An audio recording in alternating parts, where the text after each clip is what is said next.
Hello, friends and relatives. Good morning. I want to invite you for another Bible reading. Please join and read with me the words of God in the Holy Bible. I am going to read 3 chapters today from the book of 1 Samuel, specifically chapters 14 to 16. So we start now on chapter 14. Now it happened one day that Jonathan the son of Saul said to the young man who bore his armor, "Come, let us go over to the Philistines' garrison that is on the other side." But he did not tell his father. And Saul was sitting in the outskirts of Gibeah under a pomegranate tree, which is in Migron. The people who were with him were about 600 men. Ahijah, the son of Ahitub, Ichabod's brother, the son of Phinehas, the son of Eli, the Lord's priest in Shiloh, was wearing an ephod. But the people did not know that Jonathan had gone. Between the passes by which Jonathan sought to go over to the Philistines' garrison, there was a sharp rock on one side, and a sharp rock on the other side. And the name of one was Bozez, and the name of the other Sini. The front of one faced northward opposite Michmash, and the other southward opposite Gibeah. Then Jonathan said to the young man who bore his armor, "Come, let us go over to the garrison of these uncircumcised. It may be that the Lord will work for us, for nothing restrains the Lord from saving by many or by few." So his armor-bearer said to him, "Do all that is in your heart. Go then, here I am with you, according to your heart." Then Jonathan said, "Very well, let us cross over to these men, and we will show ourselves to them. If they say thus to us, 'Wait until we come to you,' then we will stand still in our place and not go up to them. But if they say thus, 'Come up to us,' then we will go up, for the Lord has delivered them into our hand, and this will be a sign to us." So both of them showed themselves to the garrison of the Philistines, and the Philistines said, "Look, the Hebrews are coming out of the holes where they have hidden." Then the men of the garrison called to Jonathan and his armor-bearer, and said, "Come up to us, and we will show you something." Jonathan said to his armor-bearer, "Come up after me, for the Lord has delivered them into the hand of Israel." And Jonathan climbed up on his hands and knees with his armor-bearer after him, and they fell before Jonathan. And as he came after him, his armor-bearer killed them. That first slaughter which Jonathan and his armor-bearer made was about 20 men, within about half an acre of land. And there was trembling in the camp, in the field, and among all the people. The garrison and the raiders also trembled, and the earth quaked, so that it was a very great trembling. Now the watchmen of Saul in Gibeah of Benjamin looked, and there was the multitude melting away, and they went here and there. Then Saul said to the people who were with him, "Now call the roll and see who has gone from us." And when they had called the roll, surprisingly, Jonathan and his armor-bearer were not there. And Saul said to Ahijah, "Bring the ark of God here," for at that time the ark of God was with the children of Israel. Now it happened, while Saul talked to the priest, that the noise which was in the camp of the Philistines continued to increase. So Saul said to the priest, "Withdraw your hand." Then Saul and all the people who were with him assembled, and they went to the battle. And indeed, every man's sword was against his neighbor, and there was very great confusion. Moreover, the Hebrews who were with the Philistines before that time, who went up with them into the camp from the surrounding country, they also joined the Israelites who were with Saul and Jonathan. Likewise, all the men of Israel who had hidden in the mountains of Ephraim, when they heard that the Philistines fled, they also followed hard after them in the battle. So the Lord saved Israel that day, and the battle shifted to Beth-aven. And the men of Israel were distressed that day, for Saul had placed the people under oath, saying, "Cursed is the man who eats any food until evening, before I have taken vengeance on my enemies." So none of the people tasted food. Now all the people of the land came to a forest, and there was honey on the ground. And when the people had come into the woods, there was the honey dripping, but no one put his hand to his mouth, for the people feared the oath. But Jonathan had not heard his father charge the people with the oath. Therefore he stretched out the end of the rod that was in his hand, and dipped it in a honeycomb, and put his hand to his mouth, and his countenance brightened. Then one of the people said, "Your father strictly charged the people with an oath, saying, 'Cursed is the man who eats food this day.' And the people were faint." But Jonathan said, "My father has troubled the land. Look now, how my countenance has brightened, because I tasted a little of this honey. How much better if the people had eaten freely today of the spoil of their enemies which they found. For now, would there not have been a much greater slaughter among the Philistines?" Now they had driven back the Philistines that day from Michmash to Aijalon. So the people were very faint, and the people rushed on the spoil, and took sheep, oxen, and cows, and slaughtered them on the ground. And the people ate them with the blood. Then they told Saul, saying, "Look, the people are sinning against the Lord by eating with the blood." So he said, "You have dealt treacherously. Roll a large stone to me this day." Then Saul said, "Disperse yourselves among the people, and say to them, 'Bring me here every man's ox and every man's sheep. Slaughter them here and eat, and do not sin against the Lord by eating with the blood.'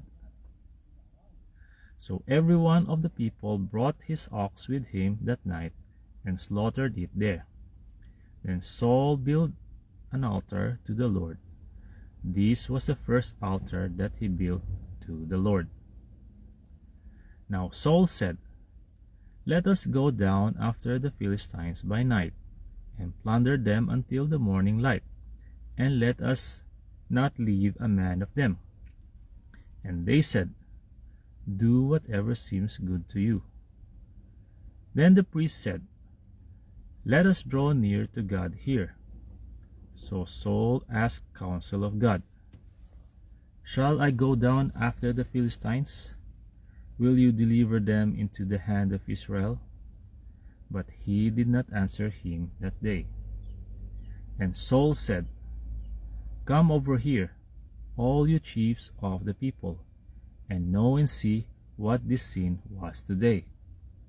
For as the Lord lives, who saves Israel, though it be in Jonathan my son, he shall surely die.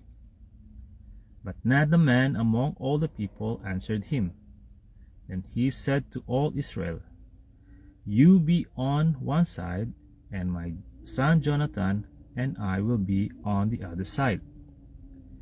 And the people said to Saul, Do what seems good to you. Therefore Saul said to the Lord God of Israel, Give a perfect lot. So Saul and Jonathan were taken, but the people escaped. And Saul said, Cast lots between my son and Jonathan. Cast lots between my son Jonathan and me. So Jonathan was taken. Then Saul said to Jonathan, Tell me what you have done. And Jonathan told him and said, I only tasted a little honey with the end of the rod that was in my hand. So now I must die. Saul answered, God do so, and more also, for you shall surely die, Jonathan. But the people said to Saul, Shall Jonathan die, who has accomplished this great deliverance in Israel? Certainly not. As the Lord lives, not one hair of his head shall fall to the ground, for he has worked with God this day. So the people rescued Jonathan, and he did not die. Then Saul returned from pursuing the Philistines, and the Philistines went to their own place. So Saul established his sovereignty over Israel, and fought against all his enemies on every side, against Moab, against the people of Ammon, against Edom, against the king of Zobah, and against the Philistines. Wherever he turned, he harassed them. And he gathered an army and attacked the Amalekites, and delivered Israel from the hands of those who plundered them. The sons of Saul were Jonathan, Jeshui, and Malchishua.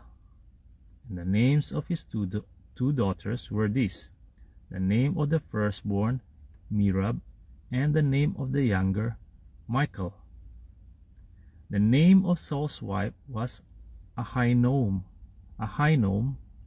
and the daughter of Ahimaaz. And the name of the commander of his army was Abner, the son of Ner, Saul's uncle. Kish was the father of Saul, and Ner, the father of Abner, was the son of Abiel. Now there was fierce war with the Philistines all the days of Saul. And when Saul saw any strong man or any valiant man, he took him for himself. Chapter 15. Samuel also said to Saul, The Lord sent me to anoint you king over his people, over Israel. Now therefore, heed the voice of the words of the Lord. Thus says the Lord of hosts, I will punish Amalek for what he did to Israel, how he ambushed him on the way when he came up from Egypt. Now go and attack Amalek, and utterly destroy all that they have, and do not spare them, but kill both man and woman, infant and nursing child, ox and sheep, camel and donkey. So Saul gathered the people together and numbered them in Telaim, 200,000 foot soldiers and 10,000 men of Judah. And Saul came to a city of Amalek and lay in wait in the valley. Then Saul said to the Kenites, Go, depart, get down from among the Amalekites, lest I destroy you with them. For you showed kindness to all the children of Israel when they came up of Egypt. So the Kenites departed from among the Amalekites, and Saul attacked the Amalekites from Havilah all the way to Shur, which is east of Egypt. He also took Agag, king of the Amalekites, alive, and utterly destroyed all the people with the edge of the sword.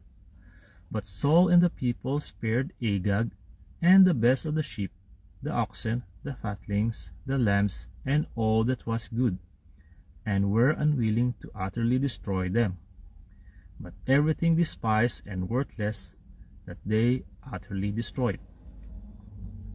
Now the word of the Lord came to Samuel, saying, I greatly regret that I have set up Saul as king, for he has turned back from following me, and has not performed my commandments.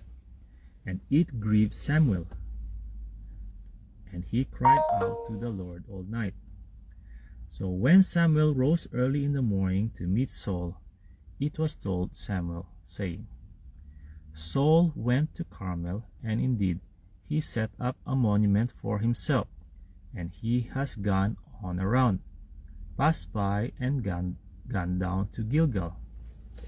Then Samuel went to Saul, and Saul said to him, Blessed are you of the Lord.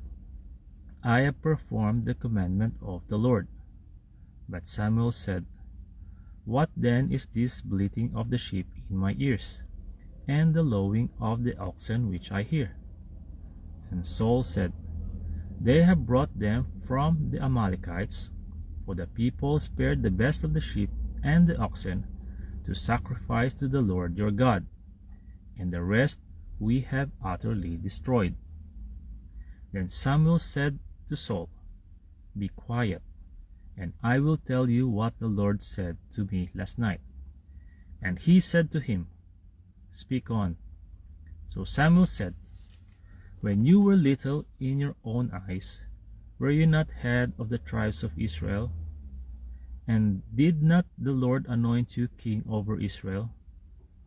Now the Lord sent you on a mission, and said, Go and utterly destroy the sinners, the Amalekites, and fight against them until they are consumed. Why then did you not obey the voice of the Lord? Why did you swoop down on the spoil, and do evil in the sight of the Lord? And Saul said to Samuel, But I have obeyed the voice of the Lord, and gone on the mission on which the Lord sent me, and brought back Agag king of Amalek. I have utterly destroyed the Amalekites. But if the people took of the plunder, sheep and oxen, the best of the things which should have been utterly destroyed, to sacrifice to the Lord your God in Gilgal. So Samuel said, Has the Lord as great delight in burnt offerings and sacrifices as in obeying the voice of the Lord? Behold, to obey is better than sacrifice, and to heed than the fat of rams. For rebellion is as the sin of witchcraft, and stubbornness is as iniquity and idolatry. Because you have rejected the word of the Lord, he also has rejected you from being king. Then Saul said to Samuel, I have sinned, for I have transgressed the commandment of the Lord and your words, because I fear the people and obey their voice. Now therefore, please pardon my sin and return with me, that I may worship the Lord. But Samuel said to Saul, I will not return with you, for you have rejected the word of the Lord, and the Lord has rejected you from being king over Israel. And as Samuel turned around to go away, Saul seized the edge of his robe, and it tore. So Samuel said to him, The Lord has torn the kingdom of Israel from you today, and has given it to a neighbor of yours, who is better than you. And also the strength of Israel will not lie nor relent, for he is not a man that he should relent. Then he said, I have sinned, Yet honor me now, please, before the elders of my people and before Israel, and return with me, that I may worship the Lord your God." So Samuel turned back after Saul, and Saul worshipped the Lord. Then Samuel said, "Bring Agag king of the Amalekites here to me." So Agag came to him cautiously. And Agag said, "Surely the bitterness of death is past." But Samuel said, "As your sword has made women childless, so shall your mother be childless among women." And Samuel hacked Agag in pieces before the Lord in Gilgal. Then Samuel went to Ramah, and Saul went up to his house at Gibeah of Saul. And Samuel went no more to see Saul until the day of his death. Nevertheless, Samuel mourned for Saul, and the Lord regretted that he had made Saul king over Israel. Chapter 16. Now the Lord said to Samuel, "How long will you mourn for Saul, seeing I have rejected him from reigning over Israel? Fill your horn with oil and go. I am sending you to Jesse the Bethlehemite, for I have provided myself a king among his sons." And Samuel said, "How can I go? If Saul hears me, he will kill me." But the Lord said, "Take a heifer with you and say, 'I have come to sacrifice to the Lord.' Then invite Jesse to the sacrifice, and I will show you what you shall do. You shall anoint for me the one I name to you." So Samuel did what the Lord said, and went to Bethlehem. And the elders of the town trembled at his coming and said, "Do you come peaceably?" And he said, "Peaceably. I have come to sacrifice to the Lord. Sanctify yourselves and come with me to the sacrifice." Then he consecrated Jesse and his sons, and invited them to the sacrifice. So it was when they came that he looked at Eliab and said, "Surely the Lord's anointed is before him." But the Lord said to Samuel, "Do not look at his appearance, or at his physical stature, because I have refused him. For the Lord does not see as man sees, for man looks at the outward appearance, but the Lord looks at the heart." So Jesse called Abinadab and made him pass before Samuel. And he said, "Neither has the Lord chosen this one." Then Jesse made Shammah pass by. And he said, "Neither has the Lord chosen this one." Thus Jesse made 7 of his sons pass before Samuel. And Samuel said to Jesse, "The Lord has not chosen these." And Samuel said to Jesse, "Are all the young men here?" Then he said, "There remains yet the youngest, and there he is, keeping the sheep." And Samuel said to Jesse, "Send and bring him, for we will not sit down till he comes here." So he sent and brought him in. Now he was ruddy, with bright eyes, and good looking. And the Lord said, "Arise, anoint him, for this is the one." Then Samuel took the horn of oil and anointed him in the midst of his brothers, and the Spirit of the Lord came upon David from that day forward. So Samuel arose and went to Ramah.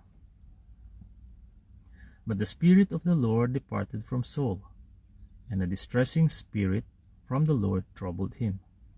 And Saul's servants said to him, "Surely a distressing spirit from God is troubling you. Let our master now command your servants, who are before you, to seek out a man who is a skillful player on a harp. And it shall be that he will play it with his hand when the distressing spirit from God is upon you, and you shall be well." So Saul said to his servants, "Provide me now a man who can play well, and bring him to me." Then one of the servants answered and said, Look, I have seen a son of Jesse the Bethlehemite, who is skillful in playing, a mighty man of valor, a man of war, prudent in speech, and a handsome person, and the Lord is with him. Therefore Saul sent messengers to Jesse and said, Send me your son David, who is with the sheep. And Jesse took a donkey, loaded with bread, a skin of wine, and a young goat, and sent them by his son David to Saul. So David came to Saul and stood before him, and he loved him greatly, and he became his armor-bearer. Then Saul sent to Jesse, saying, Please let David stand before me, for he has found favor in my sight. And so it was, whenever the Spirit from God was upon Saul, that David would take a harp and play it with his hand. Then Saul would become refreshed and well, and the distressing spirit would depart from him. Friends and relatives, that's all for today. But before I go, if you think my Bible reading will benefit you and your beloved friends, then I would like to request you to please feel free to share it in your profile. In that way, the word of God will spread and be heard from every part of the earth. Thank you very much for listening. God bless you all. To God be the glory, honor, and highest praise. See you on my next Bible reading. Bye-bye.